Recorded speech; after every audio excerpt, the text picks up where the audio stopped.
Hey guys, I'm at the train station. I'm gonna be walking in pretty soon. See that? Check back in with you guys in a couple hours. Bye.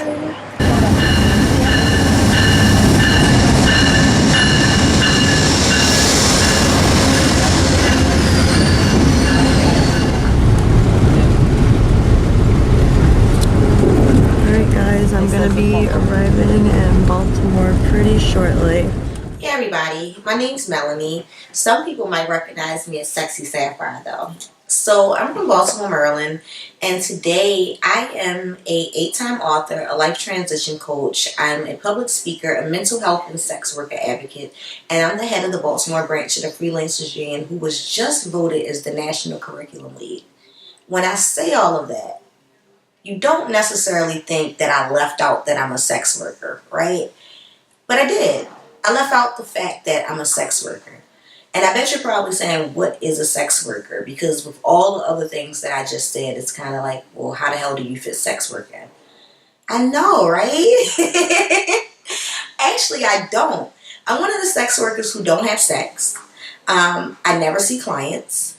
And my time is my own. So I really collect money in sex work by just being myself and living. And that's kind of cool.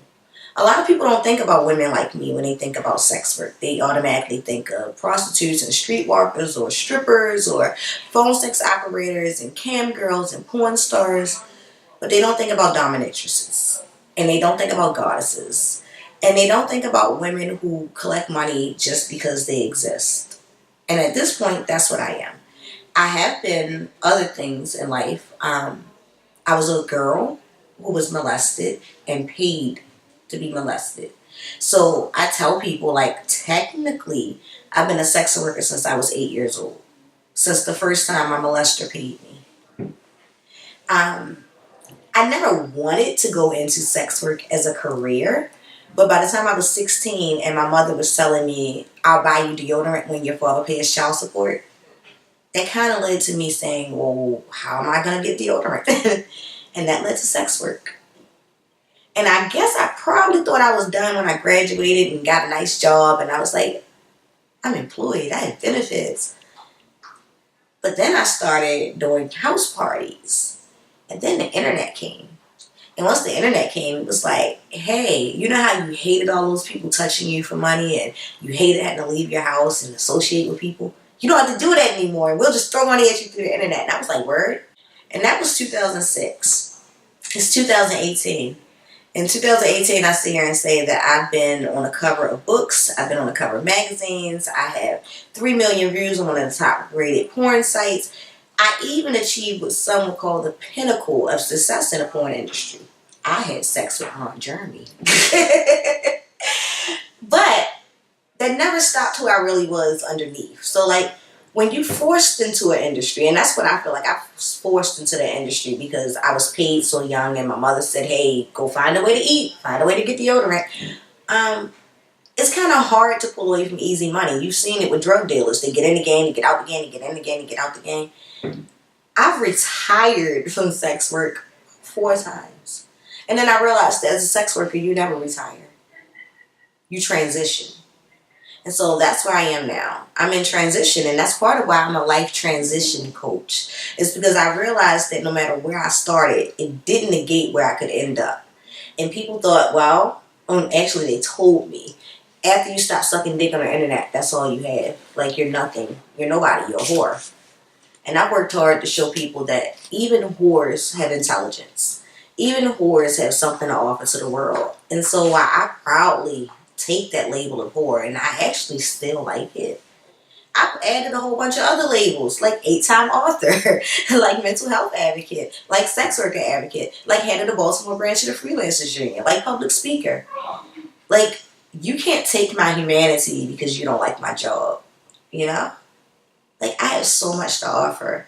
And so between me being an advocate and trying to run my new businesses and being a life coach, it's been kind of like finding balance, because everyone wants me to say I'm retiring. They want me to say I'm done. And Right now, I'm a financial dominatrix. I never see my client. I don't have any sex for money. I don't have sex. Oh, my sex life is boring. But I collect money because it turns somebody else on. And so I call that sex work. And otherwise, I have a really normal life.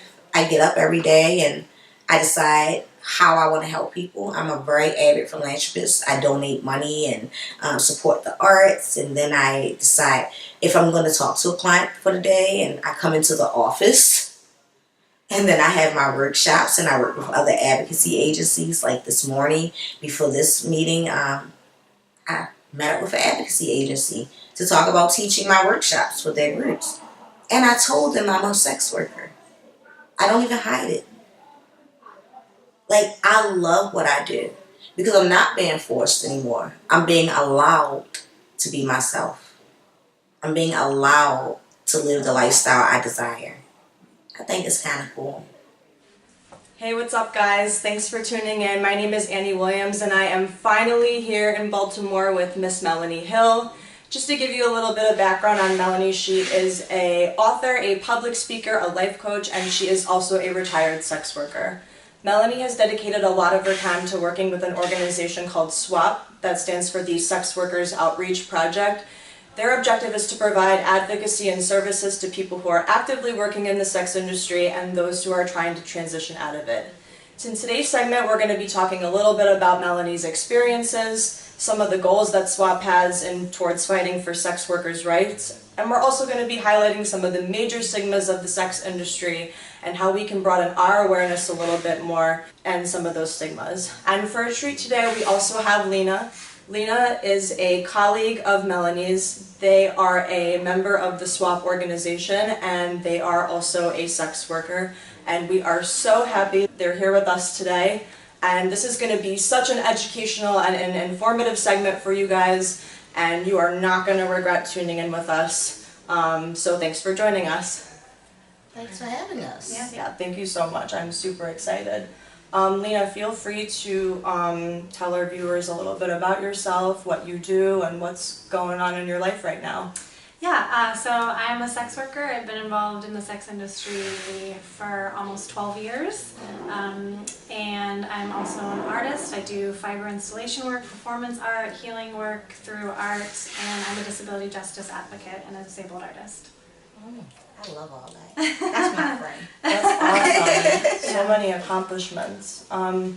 First off, I just want to ask, how do you define sex work? So sex work is a term that came into use quite a little while ago when the sex workers' rights movement was starting to be built, to come to fruition in this century in the 70s, when sex workers were saying we need a term that kind of can be less stigmatized than the term prostitute or other slurs that are often used, and really to remind people that sex work is work. So saying sex worker kind of really reiterates that it's a job, that it is work, and it's an umbrella term that not everyone uses in the sex industry, but it really describes anything within the sex industry. So strippers and dancers can qualify as sex workers, porn performers, people who do full service and have sex with their clients in person, pro doms, cam performers.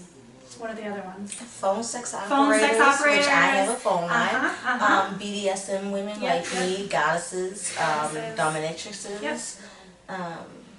Even some massage therapists. Massage. So anyone who's involved in the sex industry, we kind of label under the sex worker label. And umbrella. Umbrella, thank you. Yeah, it's a red umbrella. That's awesome. So it seems like there are just like so many different avenues of this industry, and it seems like it has evolved. How long have you been working with the SWOP organization, and can you elaborate a little bit more on what you guys do here? Yeah, so I've been involved with SWOP Baltimore for 2 years now. SWOP Baltimore has been around almost 4 years. And we are just a coalition of sex workers and allies who are fighting to end stigma against sex workers. And that comes in a lot of different ways. It comes from supporting each other, getting together. This last week we had a self-care night where we shared a meal. Melanie led us in some amazing writing prompts, and just we're able to be together and love each other, talk about issues that come up for us. So that's a big part of what we do, is just really being there for each other. But then we do a lot of advocacy work in Baltimore.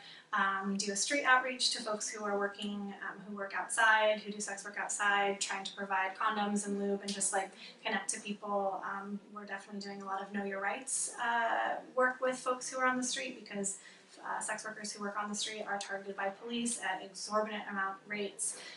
They are targeted especially because they're poor, they're often Black and transgender, and so it's really crucial. Within the sex industry, there's so many different experiences, and it relates to a lot of other identities that people hold and why people are in the sex industry. So yeah, we do street outreach. We also are doing advocacy work within policies. And healing events. Like December, we have a fundraiser right now because we're raising money for in the violence against sex worker, in the violence against sex worker event. That's December 17th, Yeah. right? Yeah, so December 17th is the International Day to End Violence Against Sex Workers. Tell me more about it. Yeah, so all around the world, it's a day that sex workers come together to grieve, to read the names or honor those who've been murdered in the last year. I have seen that. Yeah. So we have an event here actually, and last year I read some poetry. We had food. We had a beautiful altar, just to come together and both grieve and also be resilient and remember that we're beautiful, creative, hot people who are still kicking, still here, and educating folks on the violence that we experience. So SWOP we do a lot of educational events. We talk to colleges. People invite us to. We've been working really closely with the Maryland Health Department to kind of educate them more around cultural competency, because they work a lot with sex workers, and a lot of medical professionals are also harming sex workers when they come in to their offices, and sex workers are often treated as just carriers of disease, so trying to educate the health department about ways to treat us with humanity. That's awesome. How many people do you get at those events? Do they come from like all over or within the network? Like, what is there a lot of people that come to like December 17th or to the Yeah. health department? Yeah, any like that at any of your events really? Do you get a lot of support outside of the community? Yeah, we have Like a big last year was really shocking for me. It was my first time becoming very familiar with SWOP and attending one of their events. And there were almost 100 people in the room. It was really surprising to see 100 people come out to talk about sex worker advocacy and to mourn sex workers. It was beautiful. That's amazing. Yeah. Do you feel like well, first of all, how long have you been involved with SWOP? She said I said 4 years. 4 years. Four years? Sorry, 2 years 2 myself, years. and SWOP Baltimore has existed for 4 years. And SWOP Baltimore is only one of the chapters of a larger group. We're SWOP USA. So there are other chapters across the nation.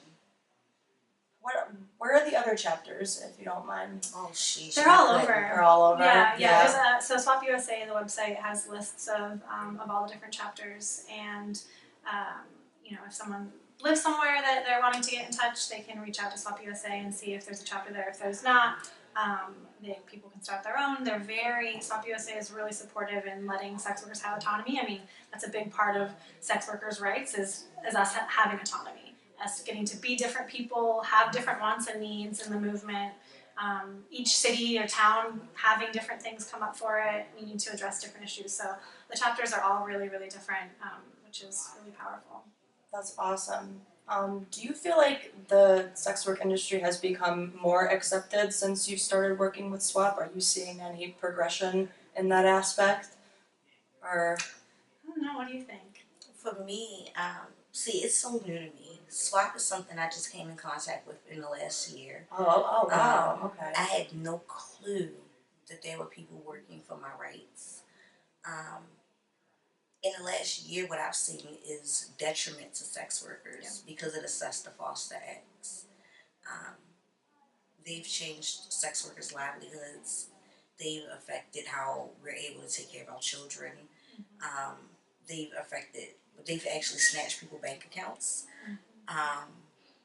So even with, and with my problem with that is that you asked how we define sex work.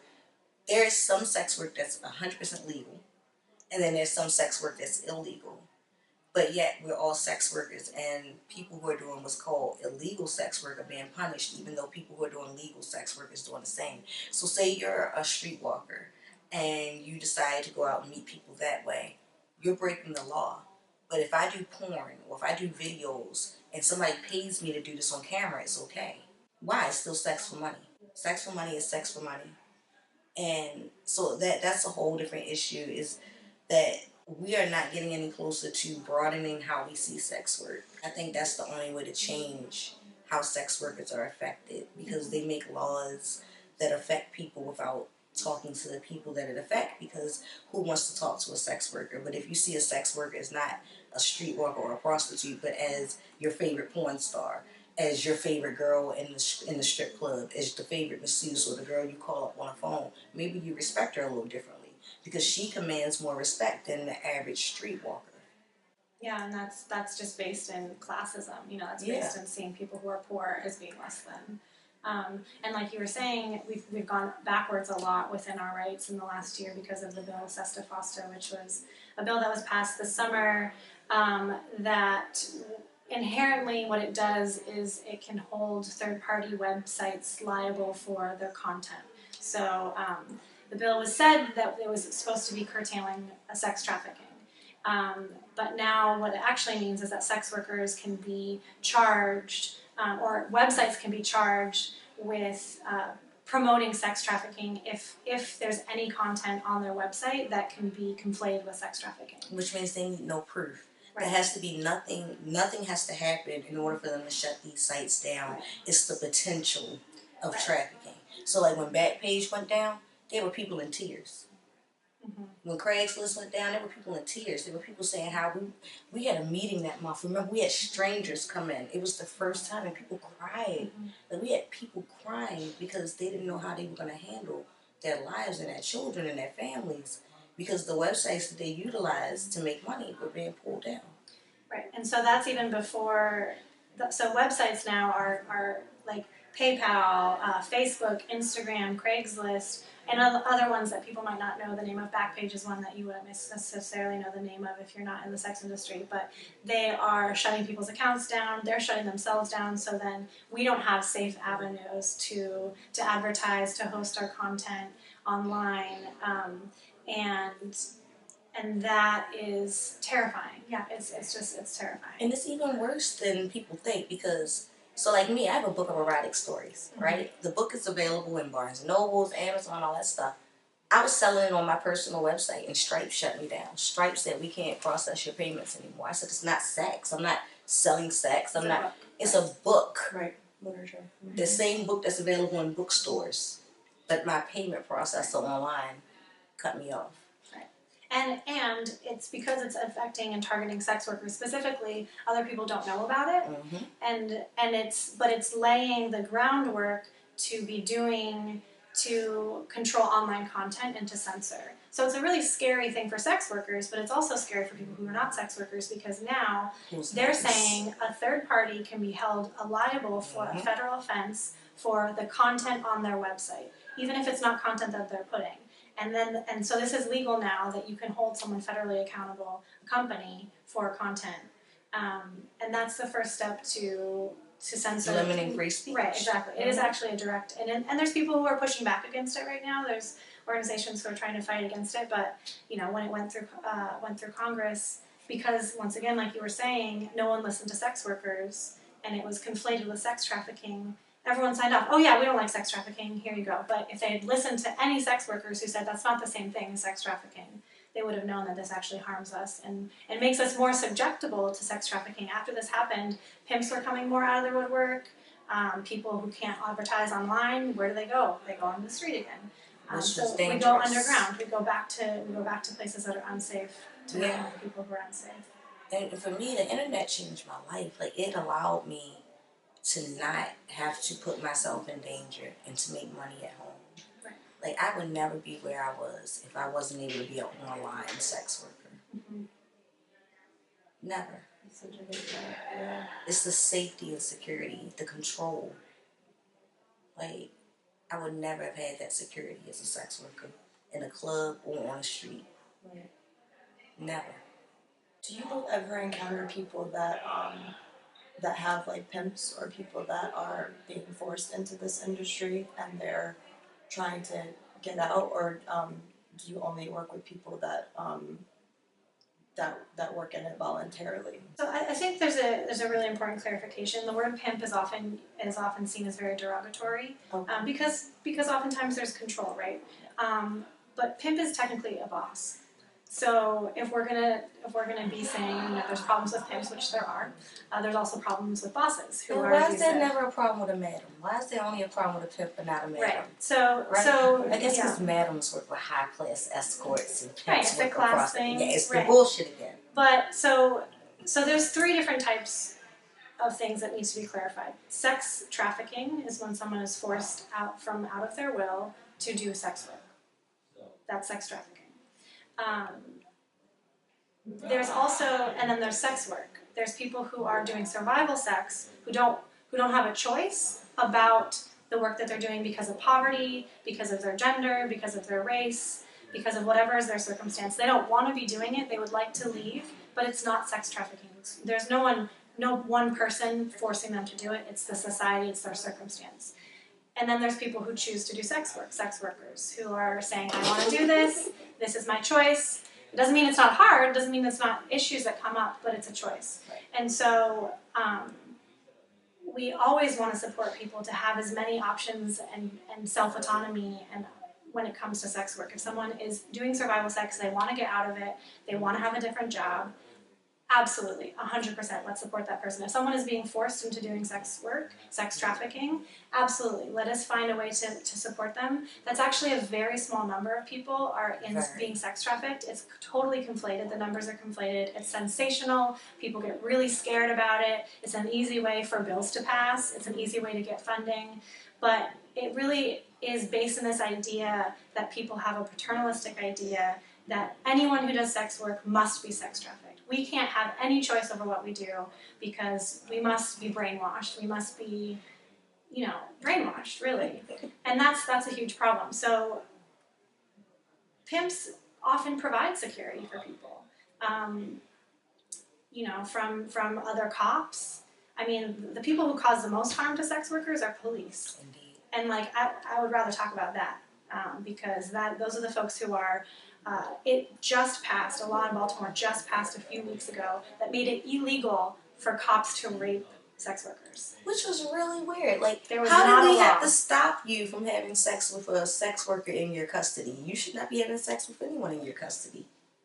That just passed. Yeah. And it doesn't mean it's going to change anything. Because if you know anything about Baltimore and the police department and the DOJ report, 7 more the a day. consent decree, I mean... 7 more a day, y'all. 7 more went down today. 7 more police officers involved in that corruption scandal today. Right. So the people who are harming us are police. Oh my God, that is so disturbing. Wow. I mean, I had an idea that law enforcement wasn't exactly on your side, but I didn't know that it was to that extent. Yeah. Absolutely. And the problem is when a sex worker is attacked or assaulted, we can't go to the police. They are worse than the attacker. Right. Mm-hmm. Exactly. So it's like a double attack. And you can, if someone goes to the police as a sex worker, even if they weren't involved in sex work at the time and reports a crime, they can be charged with prostitution. There's this idea that Everything's related. mm-hmm. It happened to me. My ex-boyfriend broke into my house and attacked me. He tried to kill me, and I pressed charges. And when we got to court, he kept pushing. But she's just a whore. She's a sex. She was in the house with another guy. Yes, but he was not a John. Yeah, I was having sex with a man, but that doesn't mean I was turning the trick. And you have the right to try to kill me. And even if I was turning the trick, that doesn't give you the right to try to kill me. But you become the person on trial when you're assaulted or you're attacked or something happens. It's really about you because you're the sex worker, you're the criminal.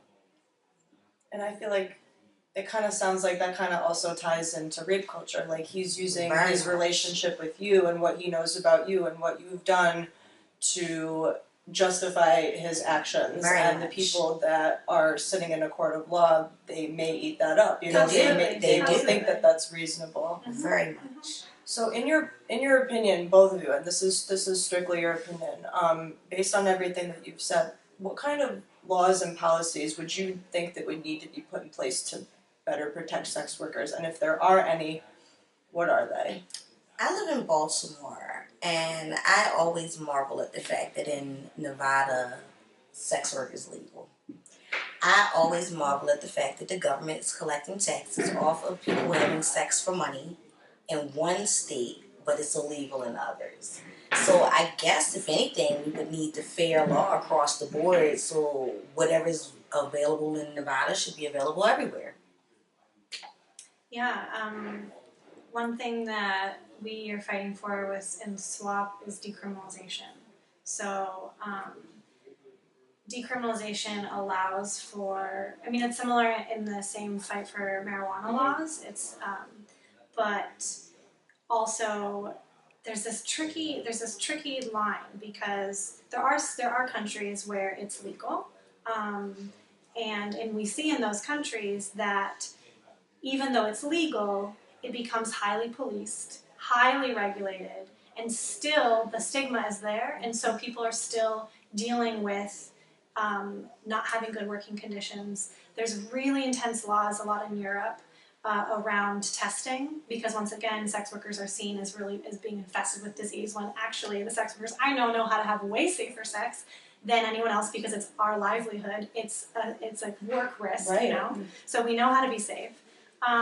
So in countries like that, there's really intense mandatory screening, high taxes on certain things, and so, you know, yes, it's better than it being illegal. Like in Nevada, it's better than it is here to be able to do some of the work, but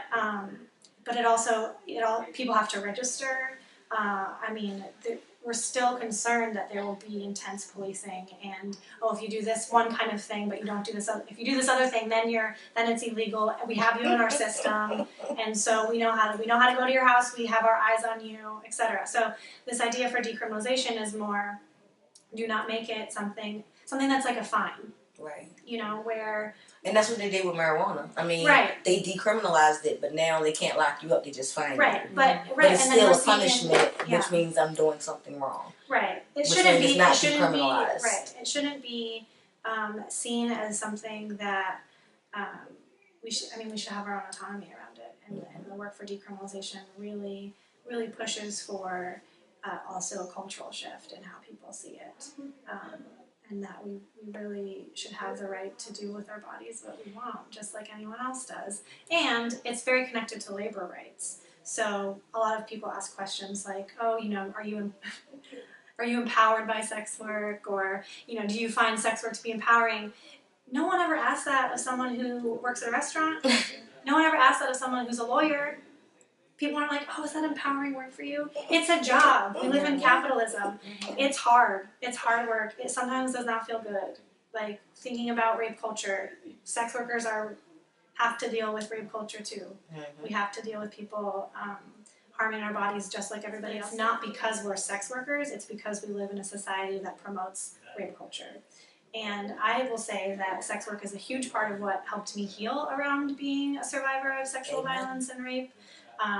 I started doing sex work as being trafficked. I was forced into it, and it was also what helped me heal and find my own empowerment around my body, around my autonomy, about being objectified by men but getting paid for it instead of just giving it away for free. I mean, I get to engage with men, know that they're going to be on their best behavior. Yeah. And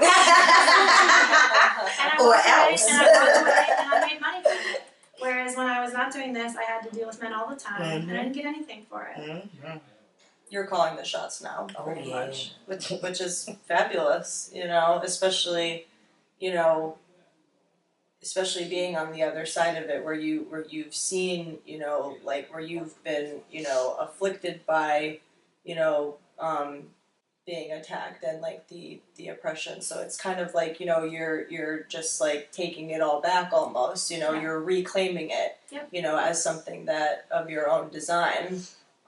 That's fabulous. Melanie, you said too, it helped you love your body. Is that what you said? Oh, it helped me love me. I've started being molested so young that I never had a chance to like develop healthy sex anything. And then I started turning tricks at like 16 because my mother didn't want to take care of me.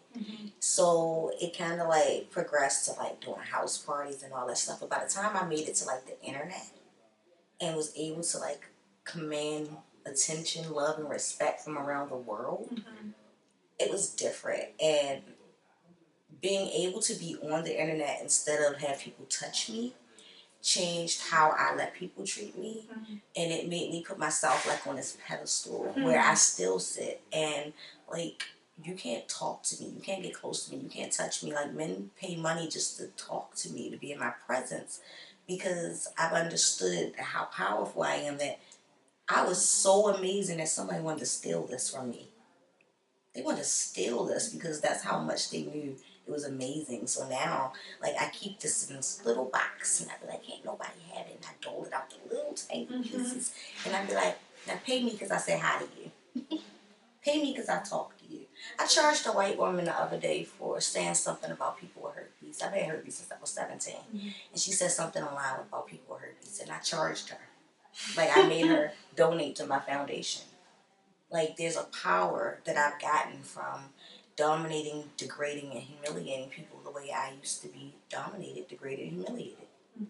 And it's consensual, which is such an important thing. Like, to create space where people, because desire is so complicated. We have complicated desire, and I think within sex work, often I think sex workers are healers, we're therapists. Often people come to us and share their deepest, darkest secrets because they don't have space to do that. And not just around sex, around their lives. For that too. Good, because you're a therapist. Damn right. And I mean, a lot of the work I do is pro-doming and kink fetish work because so few people in their own personal lives feel safe enough to talk to their partners about that kind of stuff. There's so much shame, which leads to assault. So I think our work is actively, and there's studies out there actually that show how sex, like the higher rates of sex work in cities have lower rates of sexual violence because people have spaces where they can express their sexual desire honestly, without shame, and without having to hurt someone. You don't have to go rape someone if you have someone willing to participate in your kink. It causes less harm. And it's actually like, at that point, it's like sexual, it's fun, you know, and rape is not about that, you know, it's about control. Power and control, about getting what you need. But if you can get what you need without having to hurt, then you don't really have to go there.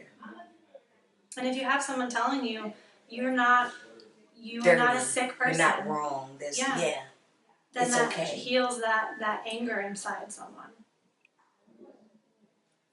How did the both of you, I mean, have you both of you ever felt like that? Like felt like dirty or felt like bad about like, you know, what you did, or did anybody ever make you feel like that? And if you have, when did you like come out of that and like, you know, feel so?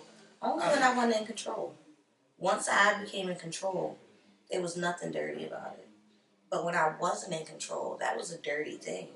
But I don't think it was dirty because of the sex. It was dirty because somebody took my power. When your power is gone, you feel dirty. You feel small. You feel breakable. Like, when I'm in control, I feel tall. I feel strong. I feel powerful. I love that answer. And that's not about sex work, you know. Once again, like, would you ask that question of someone who worked in the food industry or was a lawyer? I mean, they should, because those people go home with domestic violence. Right. Those people go home to poverty. There are plenty of people with jobs and no food in the house, so you should. Like, those are everyday questions, but they're questions that only come at people like us. Right. But they're everyday questions. Is there any any particular project that you guys are working on now, or like something that you're kind of marinating on or thinking about doing?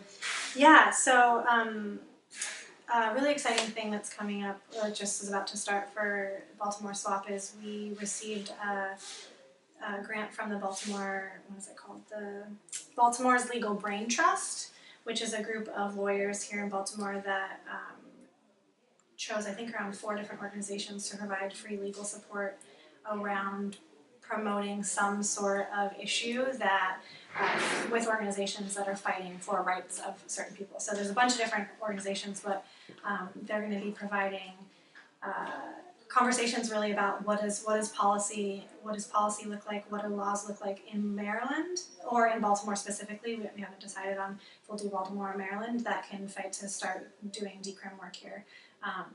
Washington D.C., Rhode Island, Hawaii all have really incredible decrim movements happening. I mean, there's a lot more places, but those 3 places have bills that are either have been in the Senate or are being proposed that are saying like this is something that we want to push for, and it's and so we're wanting to try and do that here in Maryland, and with this support from the Brain Trust, we're going to really have the resources and the professionalism and the people who know what it looks like, lawyers and policymakers who know who to talk to in the government and how to kind of start that conversation.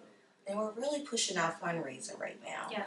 Because we do have our event coming up for International Day to End Violence Against Sex Workers. So we're definitely pushing our fundraiser on the SWOP Baltimore Facebook page. And we were hoping to get enough money to have a great event. And that's an avenue where people can donate funds. Does the organization get most of their funds from donations? Oh yeah. Yeah. And we have an Amazon wish list where people can buy the products that we need for like the care packages and that kind of stuff as well. Can you share with some of our viewers what are some of the most valuable products that you need to hand out and stuff? Condom and lube. Condom and lube. Okay. Condoms and lube. Yeah. All right. Cool. Yeah. Sanitary products. Sanitary products. Yeah, we have a lot of those. I mean, it's you know, we've done a bunch of different things. We're always trying to just talk to I mean, we obviously have relationships with the people that do that work on the street, and so you know, in the winter it's hand warmers, in the summer it's water bottles. You know, we work closely with the Harm Reduction Coalition here around trying to also offer fentanyl test strips for people who are drug users, as well as Narcan, access to Narcan. And the health department just put their van out for testing and stuff, right? And yeah, so the health department has been doing outreach. So there's a lot of different places that do outreach. But really when it comes down to it, and you're on the street, you know, got a tiny little purse, condoms and lube are... And you can donate. I mean, if you donate money directly to us, then we'll be responding to whatever people are needing at the time. Thank you so much for coming here and speaking with me. Everything that you've said has been so informative. My mind is completely blown, and I think that anybody that is going to watch this is going to agree that there's just so much more to this culture, and you know, and I love that you brought up the harm reduction part of it too. That's a conversation that's happening right now in terms of the heroin epidemic mostly, but I think it's all inclusive, and I think that you really brought that home for us today. So I really just want to thank you. I'm really grateful that you were able to be here. Like, I'm not the best person to speak about SWOP. I've been with them for less than a year, and while I think it's amazing, I look at the emails, like I said to Lena the other day, I look at the emails, and it's like so over my head because y'all are so involved in policy, and I have mental illness. So it's like keeping up with all you do. I could never, and that's why I love you so much. That's why we all do like, you're fighting things, for me in a way I couldn't. And you're fighting for me. Thank you. So Melanie, how did you get to where you are today in terms of your accomplishments? I would say it's my ingenuity and the fact that I'm crazy. I'm legally emotionally disabled. Did you know that? Yes, I did. So I've been diagnosed with PTSD, depression, anxiety disorder, and something called dissociative identity disorder, which is multiple personalities. So there are parts of me that are capable of doing things that I can't do. There are parts of me that have jobs that I don't work. So it's kind of like, because I'm crazy and each part of me has their own field of interest, I'm very well versed at learning how to adapt to different situations and learn on the go, because I wake up in the life that isn't mine often. So I just have to go with it. I've been doing this as an entrepreneur for 12 years. And in 12 years, I started as a webcam girl. Then I went to writing for magazines and blogs. Then I launched a talent promotion company. Then I published the books and launched Stronger Than My Struggles. So it's kind of like whenever I feel the need to do something different, I just do.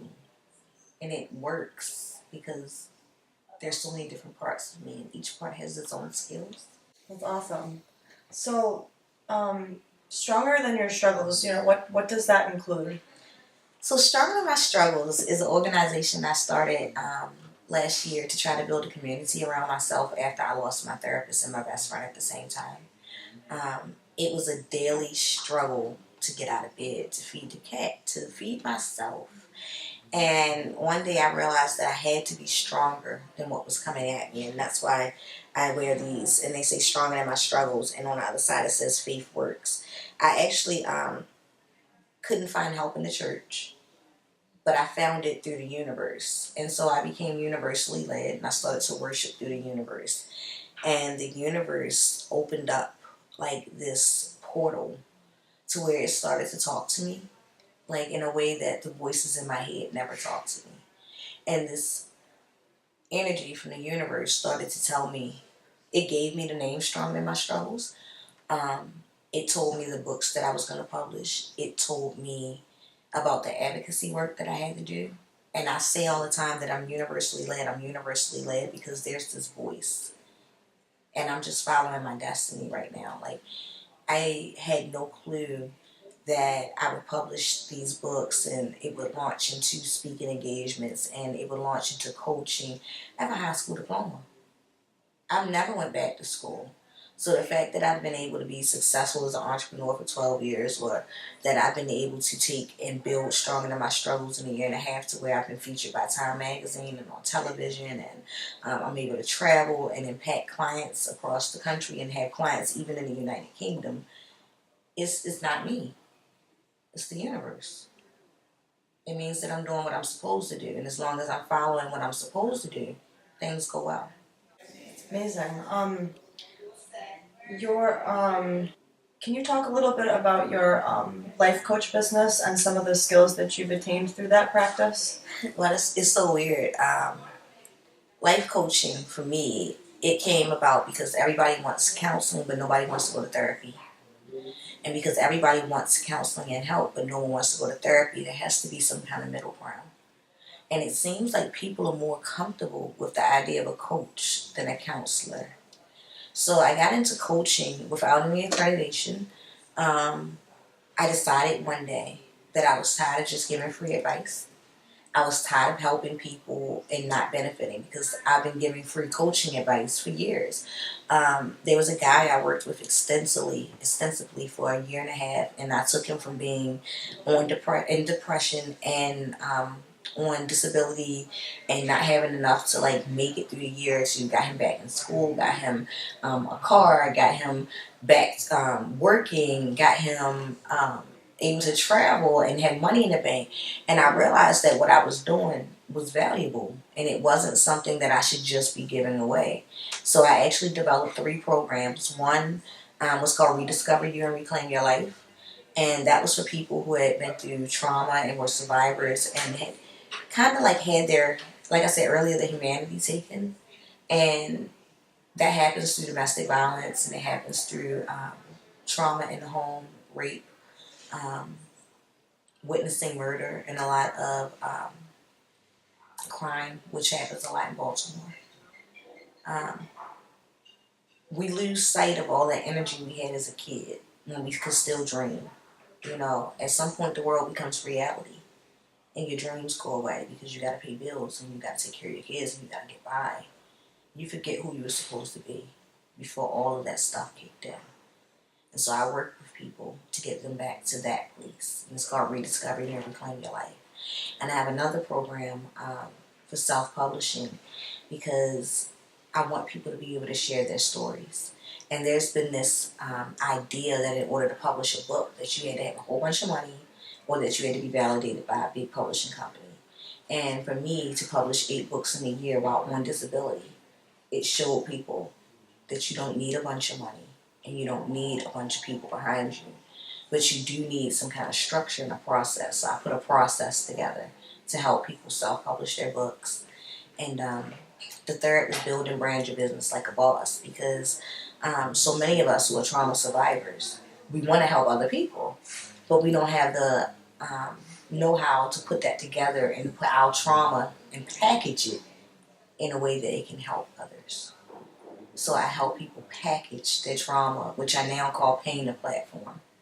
Wow, that's amazing. You're just sharing all of your gifts with so many people, and it's amazing that you have found other people that have been through similar struggles as you, and they have so much willingness to like level up in the world, and kind of sort of follow by your example and do all the things that they want to do. Who wouldn't want to be stronger than their struggles? And I love that, and I love that. Like that to me is just so inspirational, by itself. I love that. I think that is such an amazing slogan that you came up with for your business, and it embodies Not who me. you are too. The universe. Yes, It gave it to me. Like, none of this is my idea. None of it. If I had anything to say about this, I'd be home under the covers. You said you have 8 books, 8 published books that you all published within a year. A year and a half, yeah. How long did it take you to write all those books? I cheated. You cheated? I cheated. So my first book is a book of erotic stories. I have been writing them for magazines, and I took and put a compilation of them together to form my first book. My second book is a collection of poetry that I have written over 10 years. And then I took it together and put a theme and found poems that match the theme. It's actually called Writing for My Sanity, because that's what I do. I write to keep my mind together, which is the name of my Tuesday writing workshop. My third book, I took my blogs and I used them to re-edit and make a book. And I charged people to share their stories alongside me, because I was already a 2-time author. And I said, hey, I'm a 2-time author. Would you like to become a published author? Share your story alongside mine. And so I published an anthology with other people's stories alongside mine. And I did the same for number 4. And number 5, I published a book on how to publish books. And number 6, I did a business guide for online business tools that I use to build my business. And number 7, I did a journal and workbook for women, which I made digital only. And number 8, I did another anthology where I had women tell me their stories, and I put it alongside mine. Wow. I really didn't write anything until I wrote the book on how to publish a book. That was number 5? Wow. What I love about, all of your books is that, you give other people opportunities to, develop their own platform, which I think is like awesome. You're opening so many doors for people. Tell me a little bit more about your workshops. So my favorite one is my Tuesday workshop. So for a year and a half, I've been doing a free therapeutic writing workshop for the community. It's the longest running therapeutic workshop in the city. There's nothing else for mental health that happens every week. And so we meet and we do writing prompts, and we have like discussions, and we're like a family. And it's really cool. And people find us each week. So we have new people come in every week, and we have a base group. And it's really awesome to watch people's lives change over the course of time as they come. It's really amazing, because it's kind of like they get free coaching. Like, I don't even get out of here. It's supposed to be from 6 to 8. There's nights that I don't get out of here till 10 o'clock. Nights I don't leave till 11, because somebody needs to talk. And I'm not leaving until everybody gets heard, That's amazing. So you came to speak at one of my classes at school. Yeah, I was actually booked to speak via Zoom to your class. Oh, okay. Is that like internet? Mm-hmm. Okay. So I didn't have to travel, thank you. But they paid me to sit at home, so that's nice. That is awesome. Yeah, of course. Have you had that opportunity to speak at other colleges or schools? Yeah, so I spoke at MICA, which is the Maryland Institute College of Arts. They actually had me teach one of my workshops there. Wow. I taught my book publishing workshop there. And then I have spoken at University of Maryland School of Social Work, which was kind of cool. That's awesome. How did those people find you? Through my advocacy work. So MICA, actually I applied for MICA because they had this knowledge exchange week where they were paying locals to teach people about things. So I applied for that one. And the University of Maryland School of Social Work, I don't know how they found me. Just when I spoke at your school, your professor was my coaching client. Yes, I remember you saying that. Yeah. And that's the weird thing, is that I have a high school diploma, and your teacher, your professor, was a doctor. She's a PhD. Mm-hmm. My clients all have PhDs, bachelor degrees, master degrees, and I have a high school diploma. And that doesn't take anything away from your expertise at all. It adds to it. It says, what does this girl who has not done all that I've done know that I don't know, that I'm willing to throw my money at her? Absolutely, yeah. Do you offer any other services to your clients besides workshops? Do you do one-on-one therapy kind of? Well, that's what the coaching is. The coaching is one-on-one. I also do consultations. We have the publishing services. So I have SCMS Publishing, which is Stronger Than My Struggles Publishing, underneath of us. And so, like, I've published 8 books. I've helped 13 other people become published authors in the last year and a half. And we published 3 solo authors already this year. And it's just me, right? Like, I'm this one-woman team. Well, let me not say that. I do have my contractors, like my editor and my cover designers and stuff like that. But, like, this is what Stronger Than My Struggles does. We look for people who have a story to share, and we help them share their stories, and we help them build a platform. Wow, that's amazing. Do you have any clients so you, obviously, my professor is one of your clients. Do you have other clients that are outside of Baltimore? Most of my clients are outside of Baltimore. Most of your clients are outside of Baltimore. Yeah, I'm very nationwide. What I want to also ask is, have your accomplishments led you to travel to other places, like, outside of the city, or even like outside of the country? I'm always gone. Yeah. I'm always gone. Yeah, so like right busy. now, it's beginning of October. I go to New York, October 19th through 23rd for the Seen, Paid, and Heard conference. November 1st through 4th, I go to Florida for Lisa Nichols Speak and Write conference. In January, I'll be in LA for the Blogger conference. And so I get around. Wow, that's amazing. What are you working on right now? Do you have a project that you're working on right now? So right now, I'm actually working to launch my 2 new websites in January, which is melaniehill.com and Ebony Goddess on the Go. Because now that I, in this new part of my sex work, have I guess most people will call him a slave.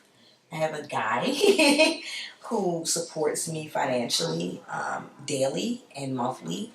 And he's given me what I need to launch these new businesses. And with Ebony Goddess on the Go, it's like a food and travel blog, but it's going to also incorporate my fetish work because I want to go back into BDSM.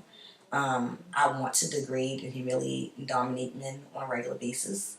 And I want to do it very high class. So I'm having this luxury site built, and it'll be very classy of how men just give me money because I live a luxury life and I deserve their money. And I'm working on 2 new books right now. One is about having herpes for 17 years, and the other is a memoir of my sex work life. You are just like such an open book. What gives you the confidence to be so open with people about, all of your experiences and what you've gone through? I remember one day my therapist said, I told her I was going to go do something. I don't remember what it was. And she was like, well, just make sure you don't do anything that's going to embarrass yourself. And I said, I suck dick on the internet. Like, what the fuck else can I do? You know, and I think that that's what I say to myself every time I feel like I'm afraid to do something or I feel like people are looking at me weird. And I'd be like, I suck dick on the internet. Like, what the hell is worse than that? Or, like, they're not going to look down on me for dancing in the street. If they knew I suck dick on the internet, they'd be like, oh, that's what we're going to look down on her for. Like, I be telling myself, like, be fearless. Like, if you suck dick on the internet, you can do anything. You can do anything. Like, literally, I have 3 million views on one of the top rated porn sites. That's just one of them. So, like, I don't feel comfortable, safe anywhere thinking no one's seeing me do these things. And so I have to be 100% comfortable in myself. I have no choice. They try to take my humanity every day if I wasn't. So you have your Facebook page, Stronger Than My Struggles. We're on Instagram. We're on Twitter. We have the website, Stronger Than My Struggles. We're everywhere. We're on Meetup. We're everywhere. And you're constantly, you know, what kind of stuff are you streaming through your social media accounts? So there's mental health resources. There's anything that's relatable to the survivors and trauma. If there's a monthly thing, like this month is Domestic Violence Awareness Month, you'll see me doing a lot of domestic violence. It's also Breast Cancer Awareness Month. You'll see me doing a lot of that. We share positive, motivational things. In our actual groups, because we have a Struggling in My Struggles group and a Writing for My Sanity group. There are daily posts, writing prompts. Of course, there's promo from the company. But it's like resources and community building. And, you know, given that you have been so open about your own challenges with mental illness, and you know, not only that, how it has empowered you in many different ways, and considering that you work with trauma victims, and I'm sure that you kind of find yourself, you know, revisiting Trigger? a lot. Yeah. Like, Oh God. yeah. But it's not even that. See, when you're a victim of sexual assault, domestic violence was really bad in my home. And then I was molested for years, and my mother died of HIV, and like there was literally so much that everyday life is a trigger for me. So I can't let my clients be triggers, but I'll tell you what is. My clients aren't triggers because I know they're coming with their problems. Social media is the biggest trigger. If you've experienced any kind of pain and trauma, social media is the biggest trigger because people are so callous. And in the last 2 weeks, as a sexual assault survivor, social media has been the hardest thing in the world. What do you do for self-care? Well, every week I have 3-hour massages. I go to the spa. I get my nails done regularly. I dine out a lot on very, very fine dining. I travel, not just for work, but for fun. I'm a pothead. But I have medicinal marijuana. You know, I'm a pothead. Right. So I self-medicate. I write a lot. Yeah, it sounds like writing has been a big part of your recovery. Writing for my sanity. Yeah, it's like your whole, you know, business is writing. Yeah, it is. How do you help people, like if you have like a new client that hasn't necessarily used writing as a tool, how do you help them get to a place of being comfortable with that? My program is designed for that. So you have 12 weeks of intense writing and talking to me, but you have to write. It's 12 weeks of intense. And I give you a pre-assessment, like you're writing from the minute you come into me. That is like the obligation when yeah. somebody is willing to pay for services from you in that regard. Yeah, you're going to work through this because even though you can talk to me, there are things you're never going to tell me. There are things that are only going to come out in your writing.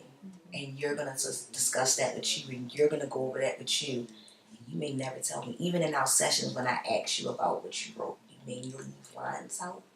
You know, I was talking to a mental health counselor this morning, and that's why I want to take my writing workshop to his group. Because even when we talk to our therapists, there are things that are left out.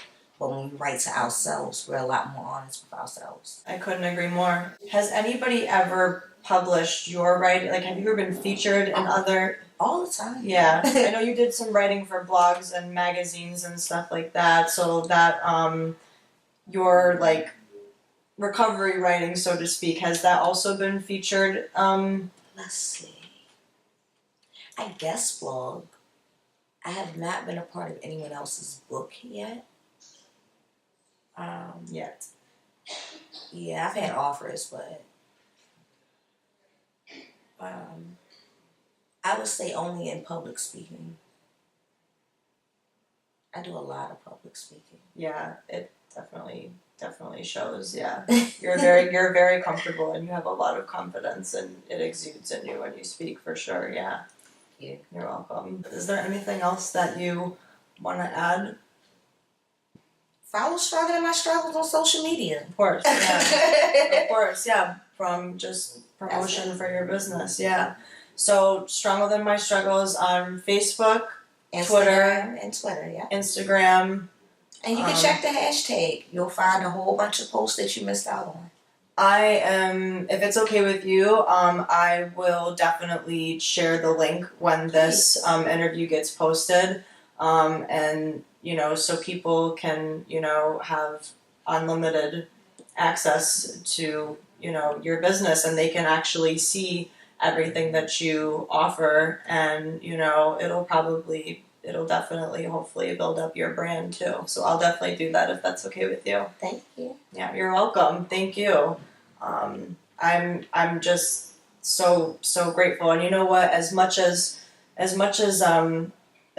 social media can be a trigger for people, my hope for this video is that, somebody who is struggling or they are facing tumultuous tribulations in their life, they can watch this video and they can, see such a strong woman like you and they can, they can find it with the confidence in themselves to just, rise above the bullshit pretty much and go forth with their dreams. And then hopefully they'll contact you and they'll be able to find you themselves. And put down their judgments because you wouldn't look at me and think I was a sex worker. It has no look, it has no style, and it has more labels than you want to acknowledge.